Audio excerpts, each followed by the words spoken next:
Hey, this is Pastor Kevin of Antioch Church. Welcome to Reasons to Believe God and Science Part 1. This is the first video in this, what should be a 10 video series, Reasons to Believe God and Science. I'm standing right now in our church's youth group room. As you can see, we have couches, bean bags, we have a flat screen TV, a table with Bibles, and a chair. And on the wall over there, it's painted the words worship, serve, and grow. And you'll also see in big letters, AAY. That stands for Awesome Antioch Youth. We have some pretty awesome youth in our church. Speaking of awesome, many churches like ours sing on occasion the well-known 80s Christian song, Our God is an Awesome God. We have some very talented youth who painted these paintings right here. Of course, that's Jesus and his arms and feet. And down below, it says once again, Awesome Antioch Youth. The word youth wraps around. Not everyone is convinced that God is awesome. In fact, a well-known atheist writer and speaker wrote a book called God is Not Great. The belief that there is no God is actually prevalent in our society and among our young people. So, welcome to my office. Let's sit down and chat. I'm sure you're already sitting down. Maybe get a cup of coffee. I'm going to make these videos relatively short. Pardon me while I adjust my video right here. Get you all set. There we go. I think we're good. All right. So let's talk about reasons to believe God and science. Now, why is this important, first of all? Why am I doing a series on God and science? Why am I doing a series about defending belief in God from atheism and skepticism? Well, if you're a Christian, you might think, well, I already believe in God. My faith is pretty strong. I don't need to discuss the topic of God and science. I'm not interested in what scientists have said about God. I know from just looking around in the world and the universe and nature and everything in the world that there is a God. If that's you, it's important to know that you may have a coworker or a niece or nephew or a grandchild that says to you, I don't believe in God. I'm an atheist. And that person may say to you, yeah, I've read books on atheism and science, and I believe in science and not religion. Or they may say, I believe in evolution and not religion. As if there aren't people in the world who believe in God and evolution.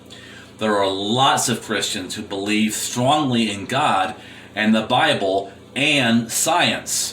That's where I come from. That's my perspective. But it is common nowadays for you and I to have a friend, an acquaintance, a coworker, or a family member who says, yeah, I don't believe in God. I believe in science and logic and nature, and I believe in evolution, but I don't believe in God. So let's talk about that. That's very important, because if you have somebody in your life or somebody you meet up with, a coworker, an acquaintance, and they say, I don't believe in God, I believe in evolution, or I don't believe in God, I believe in science, then what are you going to say? How will you respond? Will you respond by saying, well, I believe in God, and I just think that there is a God. It just makes sense to me that there is a God. That is not going to necessarily be convincing and persuasive. So my aim in this video series is to equip you with the ability to respond intelligently and compassionately to a niece, a nephew, a grandchild, a coworker, a neighbor who says, I don't believe in God, I believe in science. There was a Chicago Tribune investigative reporter named Lee Strobel whose wife became a Christian and abandoned atheism. He didn't like that, and he sought to disprove and discredit the Christian faith and the Bible's claims. He began to talk and interview with Bible scholars and pastors of all kinds. And after his journey of exploring the Bible's claims and really going over the claims of Christianity with a fine-tooth comb, after his analysis and all of his questions, instead of disproving the Christian faith, he began to realize that the Bible's claims were actually true. And he said it was the evidence from science and history that prompted me to abandon atheism and become a Christian. I encourage you to read The Case for Christ by Lee Strobel. A man by the name of Sir William Ramsay had a similar journey. Now, he lived in the 19th century. He is regarded as the world's greatest archaeologist. He was a skeptic who, like Lee Strobel, he set out to disprove the Bible by investigating the Gospel of Luke and seeking to find flaws and mistakes.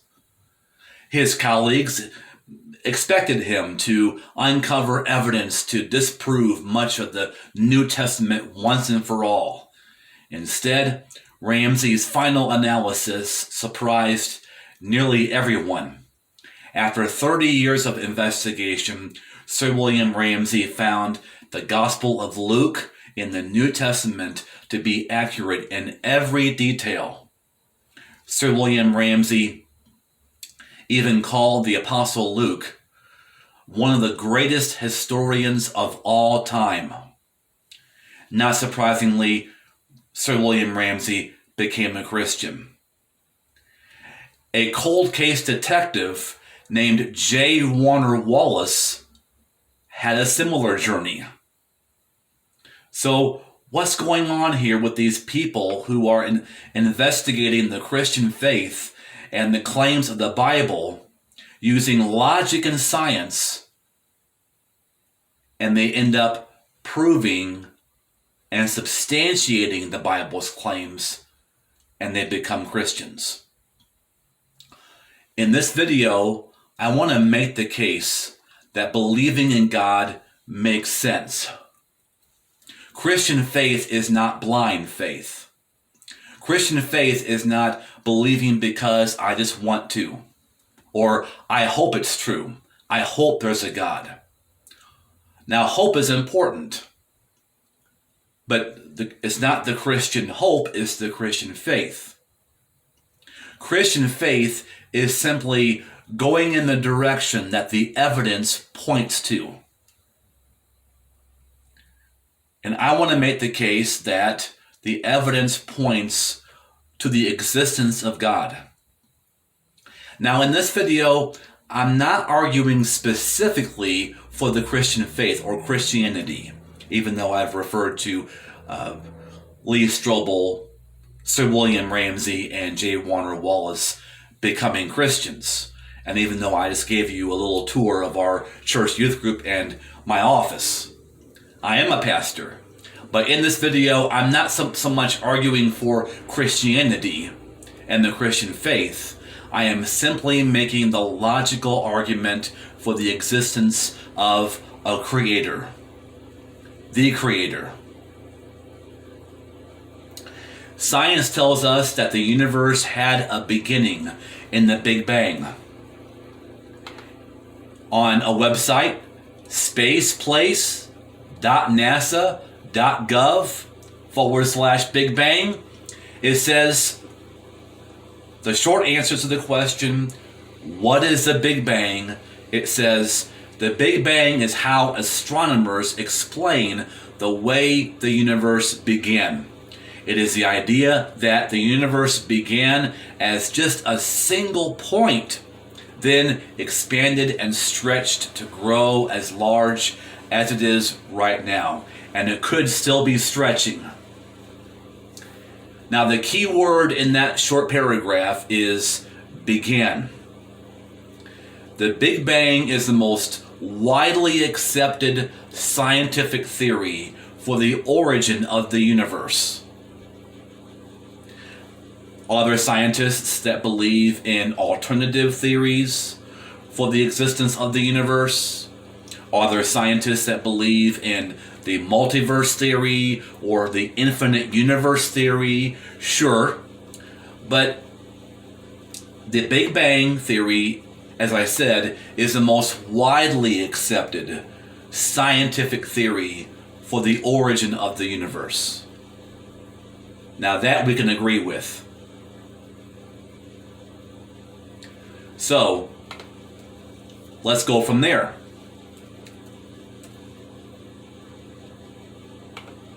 Since science tells us, for the most part, science tells us that the universe had a beginning in a Big Bang, think about this. Let's pivot towards logic, reason. If you're an atheist or skeptic or agnostic, you really value reason and logic. I do too.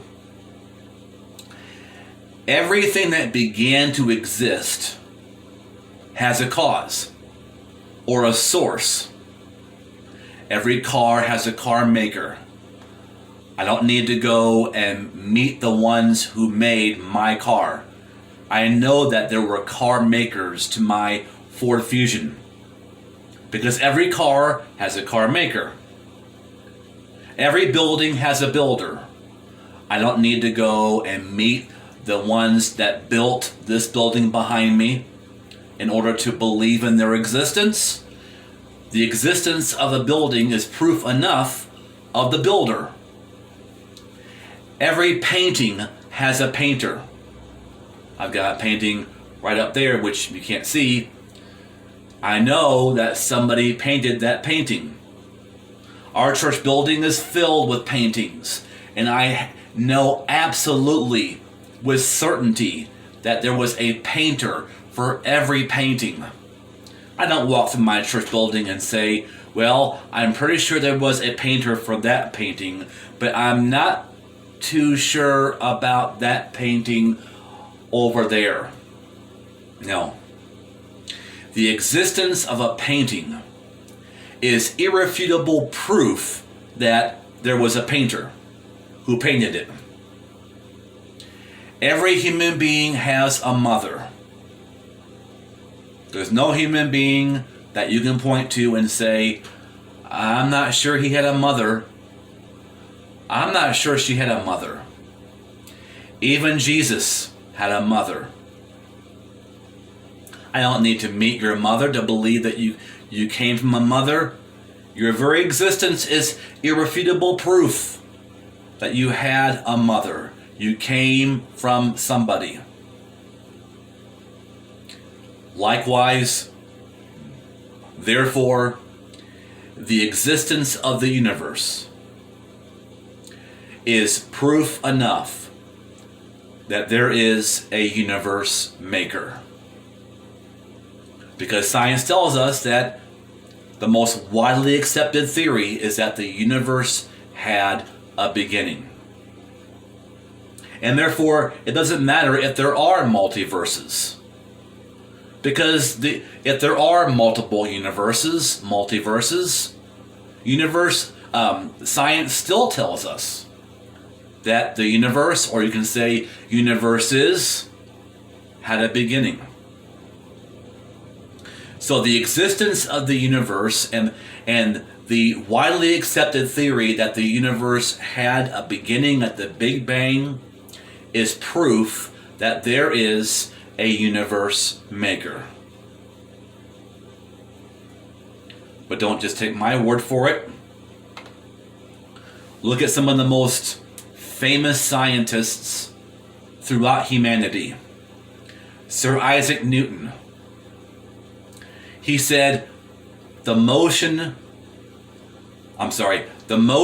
which the planets now have could not spring from any natural cause alone, but were impressed by an intelligent agent.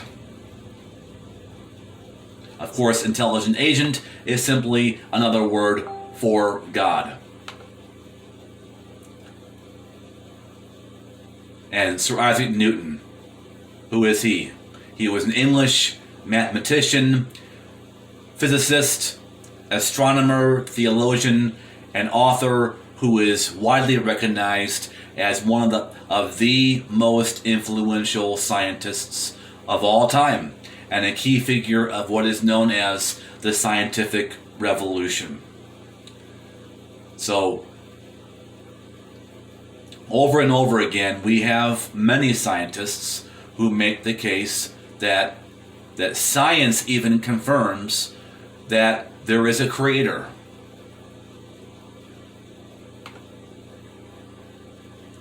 I can quote other scientists. Gillian T. Prance, and I'm afraid I'm mispronouncing his name, I apologize, a botanist and ecologist. He said, "For many years I have believed that God is the great designer behind all nature. All my studies in science confirmed my faith. I regard the Bible as my principal source of authority." John Ray, "The wisdom of God manifested in the works of creation," written in 1691. He said, "There is no greater, at least no more palpable and convincing argument of the existence of a deity than the admirable art and wisdom that discovers itself in the make and constitution, the order and disposition, the ends and uses of all the parts and members of this stately fabric of heaven and earth." In other words, he's looking at the universe and saying all of it confirms existence in God, of God.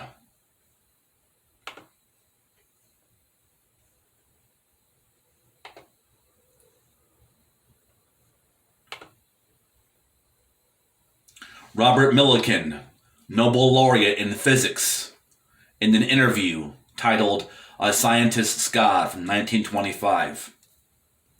He said, "This much I can say with definiteness, namely that there is no scientific basis for the denial of religion, nor is there, in my judgment, any excuse for a conflict between science and religion, for their fields are entirely different. Men who know very little of science and men who know very little of religion do indeed get into quarreling. And the onlookers imagine that there is a conflict between science and religion, whereas the conflict is only between two different species of ignorance." Professor John Lennox, who teaches mathematics and philosophy of science at Oxford University, he is responding to the late scientist Stephen Hawking. He said, "Contrary to what Hawking claims, physical laws can never provide a complete explanation of the universe. Laws themselves do not create anything. They are merely a description of what happens under certain conditions."